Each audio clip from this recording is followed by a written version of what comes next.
Every fall, the town of Bramblewood turned gold and crimson. The trees lined up like nature's own fireworks, the air crisp with the scent of cinnamon, pine, and nostalgia.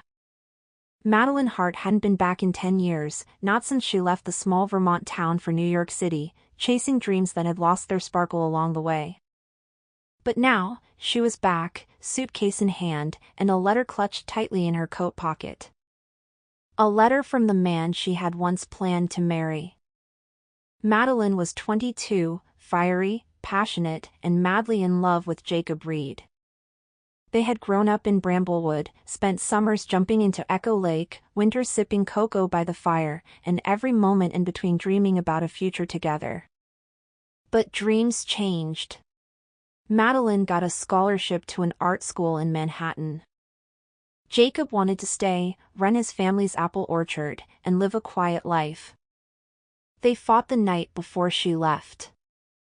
"I can't be the reason you stay," he had whispered.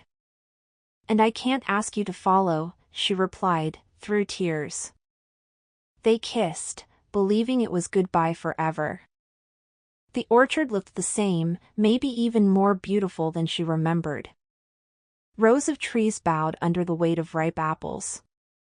Children laughed in the distance. The breeze rustled like a memory. Jacob stood beside an old barn, talking to a customer. He hadn't changed much. His hair was shorter, his face a little rougher, but his eyes, those same stormy gray eyes, were unmistakable. Madeline froze. He turned. Their eyes locked. Time didn't stop, it just paused. "Madeline?" His voice was lower now, more grounded. "Hi, Jacob." A beat passed between them. "You came," he said softly. "You wrote," she answered, pulling the crumpled letter from her pocket. Madeline was cleaning her art studio when the envelope arrived. There was no return address, just her name in familiar handwriting.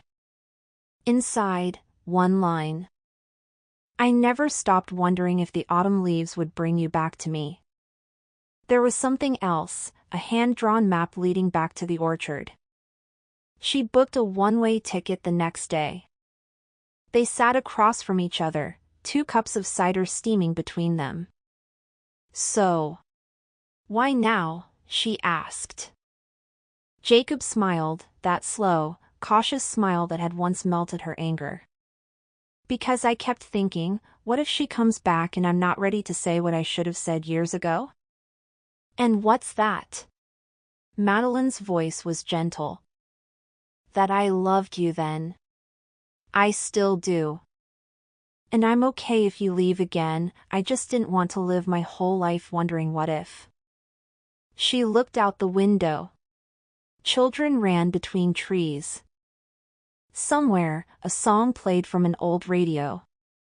For the first time in years, she felt something other than loneliness.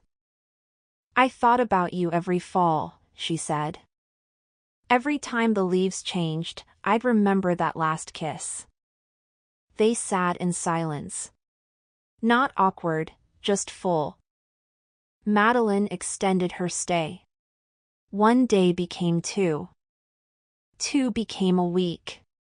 She painted again, capturing the orchard, the lake, the faces of Bramblewood. Jacob showed her how the orchard had expanded, told her stories of the harvest festival, the school kids who came every October. They fell into a rhythm. Morning coffees, walks by the lake, stolen glances that turned into lingering touches. But New York was still there. Her apartment lease, her gallery exhibit coming up. She couldn't stay, not again. And Jacob knew it. "I don't want to leave you again," she said one evening as they watched the sunset burn across the lake. "Then don't," he said quietly. "But what about your life here? Your orchard? My gallery? You're still chasing the same stars, Maddie. Maybe I'm just asking if I can come with you this time." Her heart stopped. What? I've been rooted here my whole life, he said. But maybe the tree needs to bend a little. Maybe. I can run the orchard from a distance, hire help. I've saved. I can start over. Madeline shook her head, overwhelmed. You'd leave Bramblewood? I'd follow you anywhere. Then let's stop dreaming. He leaned in, and this time, the kiss wasn't goodbye.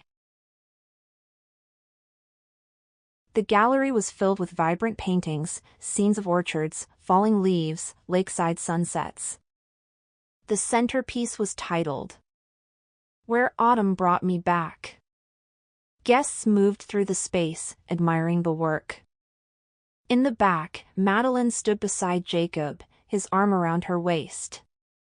You nervous? He asked. Not anymore, she smiled. A little girl ran up to them. It was Jacob's niece, visiting from Bramblewood. She hugged them both. In the corner of the gallery stood a wooden crate. Inside were apples from the Reed orchard, now jointly run with a local manager, while Jacob visited the city for weeks at a time. Their lives had blended. Not perfectly, but lovingly. As they stepped out into the fall air of Brooklyn, leaves swirling around their feet, Jacob turned to her and said, See?